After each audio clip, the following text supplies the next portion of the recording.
Hi, and welcome back. It's week 2 of Making Sense of Faith. Welcome to my PDX studios, otherwise known as my dining room table. I want to thank everyone who contributed to the blog, who called me. I appreciate the encouragement. I want to just detour a bit. I know that I said in the first week that there would be a series of questions presented each week that we would discuss in detail, provocative questions about religion, and I'm going to do that. But I need to detour this week for those of you who are listening outside the United States, or you may be a citizen of another country. Every summer on the 4th of July, we Americans celebrate our independence. And we've just done that, and we all feel very privileged to live in a country where we're free to express ourselves, to do what I'm doing right now. There are places, Beijing, Jakarta, Islamabad, where I simply couldn't do this, and I am most grateful. And apparently the constitutional architects thought that this idea of separating religion from government was so important that they included it in the First Amendment, and not just the First Amendment, but the first words of the First Amendment. Congress shall make no law respecting the establishment of religion or the free exercise thereof. It's an amazing phrase. No other government in history had ever codified the idea that religion and government should be in charge of their own domains. And more than this, there is no mention of a deity of any kind in the United States Constitution.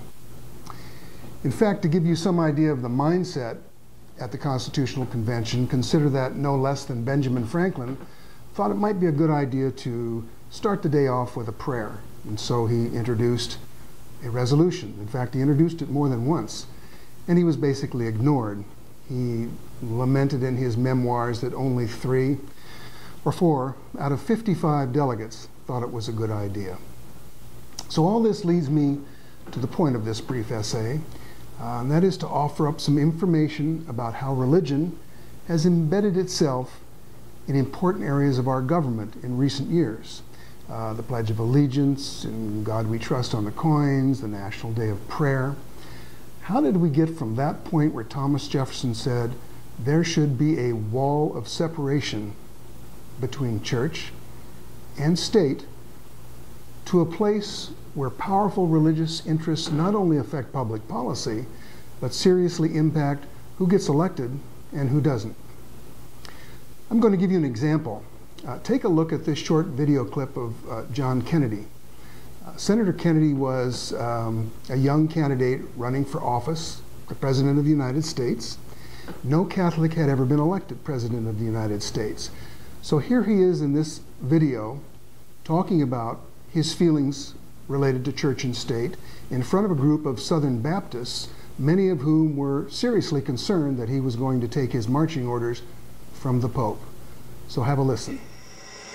I believe in an America that is officially neither Catholic, Protestant, nor Jewish, where no public official either requests or accepts instructions on public policy from the Pope, the National Council of Churches, or any other ecclesiastical source. Where no religious body seeks to impose its will, directly or indirectly, upon the general populace. Wow. Where no religious body seeks to impose its will upon the general populace. With that in mind, let's move forward more than 50 years to the current presidential election, the one that will be upcoming soon enough. And I offer you Tim Pawlenty. He's the governor of Minnesota, talking about his priorities for government and God. Have a look. Protections between the separation of church and state were designed to protect people of faith from government, not government from people of faith. And this is a country that in our founding documents says we're a nation that's founded under God, and the privileges and blessings that we have are from our Creator. They're not from our member of Congress. They're not from our county. Well, I think Governor Pawlenty's directness gives us a pretty good feel for how far we've strayed, not just from the language of the Constitution, but the intent of our founding fathers.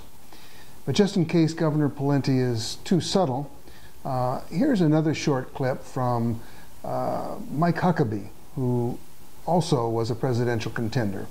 I'm sorry that this video is taken from the back of the room, but I think the message is clear enough. I have opponents in this race who do not want to change the Constitution. But I believe it's a lot easier to change the Constitution than it would be to change the Word of the living God. And that's what we need to do, is to amend the Constitution so it's in God's standards rather than try. So there you have Governor Mike Huckabee. I like Mike Huckabee. I really do. He's one of those Tom Hanks kind of characters. You just can't say anything bad about him. So for that reason, I want to see if we can come to some resolution over all of this contentious debate about religion and the Constitution. You're probably familiar, Mike, with this Christian group. I think they're the Westboro Baptist Church. They've been on television a lot lately because they picket the funerals of American soldiers that have come back from Iraq and Afghanistan. They were even going to picket the funeral of the former First Lady, Betty Ford. When you see them, you must just cringe. I mean, this just has to be bad news for you since you share the same religion. But you need to know that there are tens of millions of Americans who listen to you say you want to change the Constitution and think of that as bad news. Bad news that you want to insinuate your religion into the military, the public sector, the public schools, or worse, you want to rewrite history and science curriculum. So I'm going to propose a deal to you. Here's my part of the deal.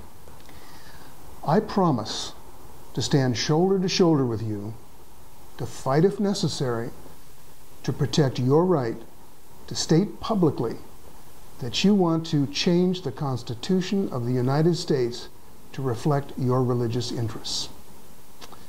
Okay? But here's your part of the deal. I'd like you to publicly sign on to 3 ideas. The first is to confirm that you understand the first words of the Constitution, the first 3 words, we the people. That means all Americans, not just those belonging to a specific religious group. Secondly, I'd like you to confirm that a sectarian government is the only way Mike Huckabee gets to practice his religion free from government interference, or for that matter, free from the interference of another religion. And finally, I'd like you to acknowledge that public schools funded by American tax dollars must operate free from religious coercion. There are people who say to me, Steve, you're wasting your time. Mike Huckabee is a fundamentalist and he's not going to change. I don't believe that. I believe that you're smart enough.